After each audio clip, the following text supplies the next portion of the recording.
இந்த வாரம் மட்டுமே கிட்டத்தட்ட ஒரு 30 பார்சல் கிட்ட வந்திருந்தது. ஸோ இது எல்லாமே ரெடி பண்ண பார்சல், இது ரெடி பண்ணாத பார்சல்.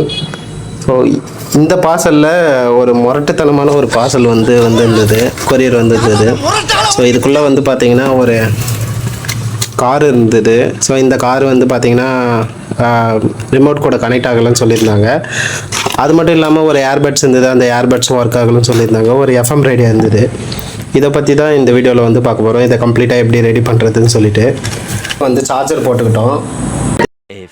பார்த்தீங்கன்னா ஜீப்பு கூட அந்த steering left and right move ஆகும். ஸோ அப்படின்னா பார்த்தீங்கன்னா ரிமோட் கூட கார் கனெக்ட் ஆகிடுச்சு. இப்போ செக் பண்ணி பார்த்தா ப்ராப்பராக தான் ஒர்க் ஆகுது. பட் எதுக்கு இதை கொரியர் அனுப்பிச்சாங்கன்னு தெரியல. இந்த பட்ஸுக்கு ஒரு 2 hours மேலே சார்ஜ் போட்டோம். கேஸும் பட்ஸும் ஃபுல் ஆகிடுச்சு சார்ஜர். ரெண்டாவது என்னுடைய ஃபோன் கூட கனெக்ட் பண்ணி பார்த்தேன். ஃபோன்லேயே பார்த்தீங்கன்னா ப்ராப்பராக கனெக்ட் ஆகிடுச்சு. பேக்கப்பும் சூப்பராக தான் இருக்குது. இதையும் எதுக்கு ரிப்பேர் பண்ண சொல்லி அனுப்பிச்சாலும் தெரியல. இந்த எஃப்எம் ரேடியோவில் ஃபஸ்ட்டு பார்த்தீங்கன்னா இந்த கேபிளை டிஸ்கனெக்ட் பண்ணிடலாம். இந்த ஸ்பீக்கருக்கு போட சுவிட்சும் ஃபால்ட்டு. ஸோ அதனால் இந்த ஒயரை கட் பண்ணி எடுத்துடலாம்.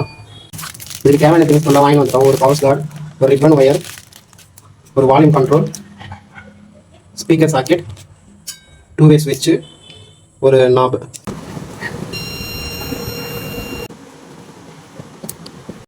இப்போ புது ஒயர் இதில் சேஞ்ச் பண்ணிடலாம்.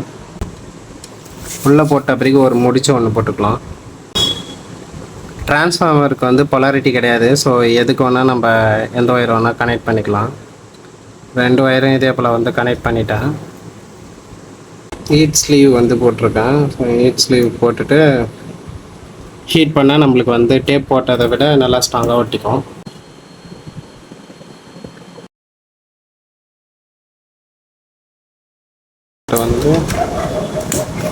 ஃபிட் பண்ணுறோம்.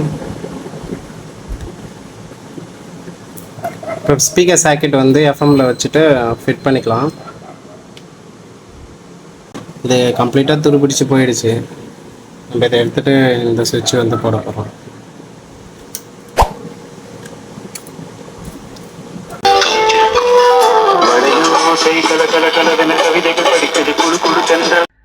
கொஞ்சம் அங்கே பாரு கண்ணா. ஆண்டவனை இதைத்தான் கேட்கிறேன்.